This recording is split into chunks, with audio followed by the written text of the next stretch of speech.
Assalamualaikum warahmatullahi wabarakatuh. Thank you teman-teman semua yang telah berkunjung kemari ke channel personal Emil Fahmiyah ya, di mana di channel ini kita akan bahas apapun ya, hal-hal yang ada di sekitar kita, khususnya di Indonesia.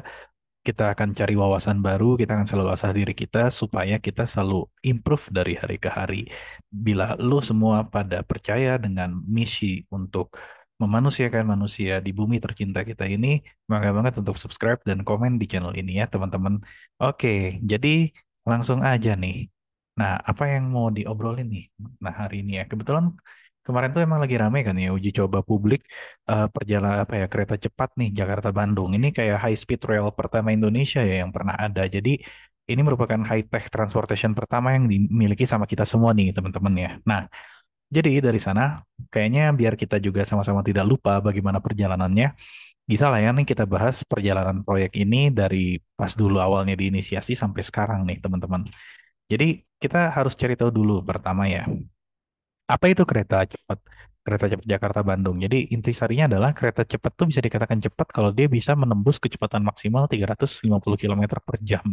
Ya itu artinya cepat banget ya. Kalau di Jepang tuh kayak Shinkansen, kereta peluru atau TGV kalau di Eropa. Nah, dan di sini sendiri ini tuh niatnya tuh untuk menghubungkan ibu kota provinsi Jakarta dengan Jawa Barat. Jadi dua ibu kota provinsi yang paling ramai ini di Indonesia ya. Nah, jadi proyeknya ini tuh rencananya itu memang dibangunnya kurang lebih bisa sampai hampir 10 tahun ya gak teman-teman ya. Dan ini tuh digarapnya proyek ini tuh jadi ada PT yang menggarap tuh namanya KCIC nih, Kereta Cepat Indonesia Cina. Kebetulan saya personal pernah ketemu sama komisarisnya dan di mana perusahaan itu memang patungan antara BUMN sama konsorsium China, khususnya kontraktor itu ya dari China Railway International itu. Nah, proyek ini itu sendiri tuh kan memang katanya masuk ke dalam proyek strategis nasional ya dalam dekade terakhir di mana total investasinya nyampe 66,775 triliun atau nanti ini bakal naik juga jadi 80 triliun ya karena satu dan lain hal, perubahan harga, pembebasan lahan, hal-hal yang tidak terprediksi dan lain-lain. Nah, proyek ini sendiri memang dinyatakan ditargetkan selesai itu di Agustus 2023 ini. Dan memang udah mulai uji coba operasional juga kan ya. Nah, harapannya sih memang kapasitasnya itu bisa mengangkut 44 juta penumpang per tahun. Sok aja tuh mangga kalau mau dihitung per hari itu berarti berapa penumpang banyak gitu. Nah, terus gimana sejarahnya itu sendiri ya? Jadi secara sejarah memang kereta cepat ini udah dimulai itu tuh sejak tahun 2008. Cuma setelah berjalan 7 tahun, akhirnya dapat dukungan penuh tahun 2015. Jadi di inisiasinya itu sebenarnya dari akhir-akhir zaman SBY dulu gitu.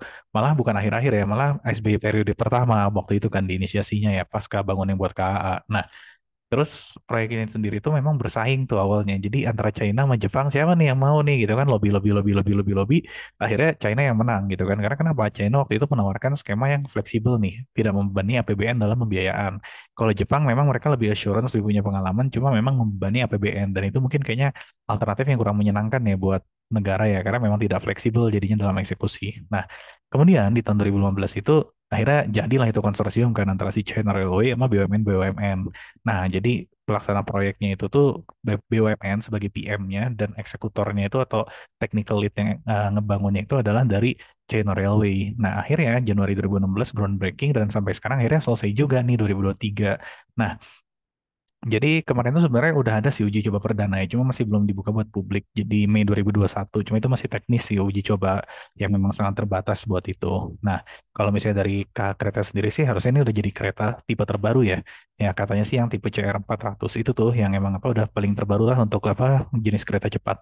Nah, terus selama perjalanan itu apa aja nih ya yang apa ya dialami nih kendala-kendala, tantangan-tantangan nih oleh pemerintah dan juga para ini para apa pemborongnya nih.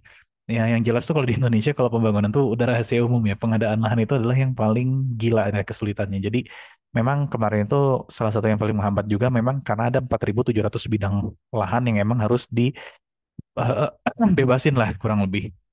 Berikutnya tentu peran kendala perizinan dan koordinasi karena memang kereta ini kan lintas daerah. Artinya ini kan artinya apa? Ini kan bakal banyak konflik of interest antara pemerintah pusat, pemerintah provinsi, pemerintah daerahnya, instansi terkaitnya. Nah, ini juga yang salah satu yang paling susah susah nih ya karena ini jadinya ruwet nih masing-masing punya kepentingan di sana interestnya. Nah, berikutnya Tentu ada hambatan teknis kayak aspek teknis dan konstruksi karena memang dari banyak pengamat secara teknis Bandung Jakarta itu salah satu yang paling sulit dan mungkin mahal banget ya karena medannya itu berbukit-bukit rawan longsor gempa bumi. Kalau teman-teman yang pernah naik kereta cepat ya di luar negeri itu emang rata-rata ya memang kereta cepat itu jarang ya emang di tempat-tempat yang medannya sulit.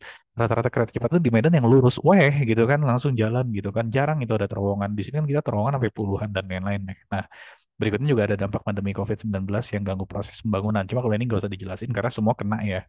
Nah, terus dampaknya apa sih setelah ini akhirnya beres mulai uji coba publik dan nanti katanya emang mau dirilis dalam waktu dekat. Jadi yang jelas yang pertama waktu tempuh Bandung Jakarta itu jadinya pendek nih teman-teman.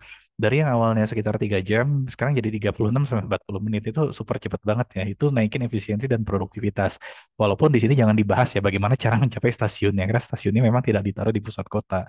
Nah, yang berikutnya di sini memang tujuan itu targetnya adalah mendorong pertumbuhan ekonomi nih ya. Jadi kan daerah-daerah yang dilewatin itu kan kayak ada Halim, Karawang, Walini, Tegaluar gitu kan. Sampai di Bandung kalau nggak salah Gede Bagi ya. Koreksi kalau gue salah, fact check on me. Nah, terus berikutnya di sini memang ngebuka peluang investasi dan kerjasama baru yang lebih kuat nih antara Indonesia dan Cina nih. Mau itu nanti-nanti kan setelah kita emang udah punya development apa ya development milestone yang emang di sini tuh bisa dikatakan cukup besar, nanti kebuka lagi nih untuk kerjasama-kerjasama baru kayak di bidang infrastruktur, industri pariwisata maupun perdagangan. Apalagi kan sekarang memang Cina itu adalah negara yang paling emerging ya, even dibanding Amerika. Amerika udah mulai decline, jadi tentunya ini akan jadi salah satu milestone strategik juga nih untuk membangun kerjasama ke depannya. Nah, terus yang terakhir tentunya di sini naikin daya saing dan inovasi, karena kan ini high teknologi ya, jadi ya tentu anak-anak bangsa yang nantinya bakal bekerja di sini tentu harus anak-anak bangsa yang talentanya di atas rata-rata. Nah, terus gimana sih kalau misalnya kita mau sedikit intermezzo ya? Kalau kita mau iseng nih, coba menganalisis dampak di sini. Cara menganalisis dampak di sini tuh yang paling gampang itu tuh kita bisa pakai cost benefit analysis ya teman-teman ya. Jadi kalau kita pakai cost benefit analysis, metodologinya itu gampang. Jadi metodologinya itu kita bisa bandingin antara biaya sama manfaat yang didapetin dari proyek ini. Nah, apa aja nih komponen-komponennya, baik itu biaya ataupun benefitnya. Jadi kalau misalnya untuk biaya nih ya, yang jelas kan ada capex nih atau biaya investasi. Nantinya juga kan ada biaya operasionalisasi dan juga maintenance-nya itu kan untuk pasca pembangunan. Nah, kalau misalnya manfaat itu apa aja? Yang jelas sih penjualan tiket dan iklannya itu kan akan menarik banget ya dengan kapasitas 44 juta penumpang per tahun. Dan tentunya di sini adalah manfaat tidak langsung yang membuat ada trickle effect di ekonomi di masyarakat yaitu penghematan waktu. Nah, berikutnya sendiri metodologi CBA yang kita pakai seperti apa. Jadi kalau misalnya kita melihat, ya kalau misalnya muka nggak bosen ya. Jadi kita mulai analisis dari nilai di present value-nya, baik benefitnya maupun cost-nya. Kemudian dari nilai present value itu, kita bagi dengan nilai diskon tahunannya. Setelah kita dapat nilai diskon tahunannya, kita sigmakan atau kita buat iterasi apa ya penjumlahan dari itu semua, sehingga kita emang bisa dapat nilai present value yang sebenarnya saat ini ketika kita simulasikan uang di masa depan itu ke masa sekarang. Nah, kemudian gini, kita bisa ambil kesimpulan dari dua metrik nih. Yang pertama, dari net present value-nya. Kalau emang misalnya net present value-nya lebih dari nol, artinya proyek ini layak dilakukan. Kalau net present value-nya negatif, kurang layak. Kalau sama dengan nol, bersifat netral. Mengenai benefit cost ratio, ya kita bisa ngebagi lah ya, itu nilai benefit dan cost pada present value-nya. Kalau positif ya bagus, kalau misalnya negatif ya enggak, kalau misalnya satu ya netral. Jadi kurang lebih teman-teman kalau misalnya mau ngitung ini mungkin gue nggak akan contohin di sini ya karena udah beberapa kali juga dicontohin dan kayaknya kalau ini dicontohin faktornya banyak. Kayaknya kita di sini lebih pengen apa melihat kilas balik perkembangan kereta cepat ini kan ya. Jadi mungkin for the next time lah ya kalau kita ngitung-ngitung yang kayak gini.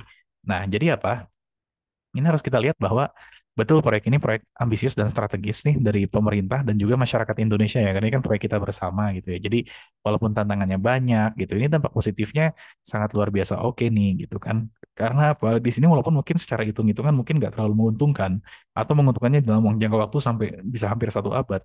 Coba seenggaknya kan ini bisa jadi development milestone kalau Indonesia itu bisa siap bergerak ke high tech infrastructure dari sana. Nah, sehingga kita kadang-kadang nggak bisa juga kita hanya melihat nilai cost benefit analisisnya, kita hanya melihat dari untung ruginya tanpa melihat juga potensi-potensi yang terbuka di masa depan dengan adanya development milestone ini.